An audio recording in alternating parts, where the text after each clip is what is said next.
কালাচান দেববর্মনের স্মরণে জাতীয় মর্যাদায় সশস্ত্র সালাম দিবে।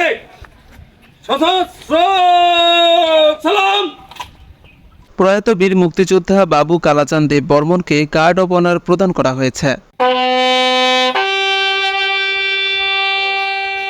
খাগড়াছড়ি রামগড় থেকে মাহমুদুল হাসানের পাঠানো তথ্যচিত্রে বিস্তারিত জানাচ্ছি মাসুম বিল্লাহ।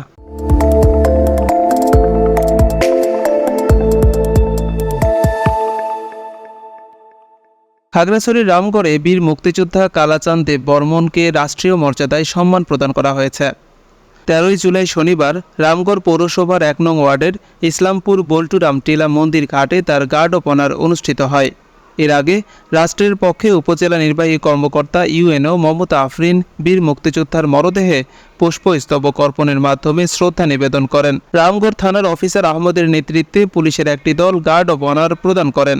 এ সময় উপস্থিত ছিলেন উপজেলা নির্বাহী অফিসার মমতা আফরিন, রামগড় পৌর মেয়র রফিকুল আলম কামাল, স্থানীয় মুক্তিযোদ্ধারা এবং বীর মুক্তিযোদ্ধা মফিজুর রহমান, স্থানীয় ওয়ার্ড কাউন্সিলর আব্দুল হক, রাজনৈতিক সামাজিক নেতৃবৃন্দ ও সর্বস্তরের লোকজন। উল্লেখ্য, বার্ধক্যজনিত কারণে তিনি শনিবার ভোর 5টায় ঢাকার একটি হাসপাতালে চিকিৎসাধীন অবস্থায় পরলোক গমন করেছেন।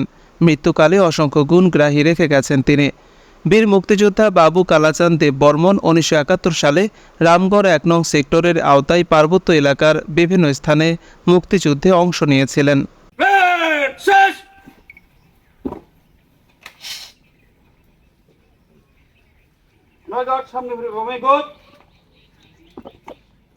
অস্ত্র নামা।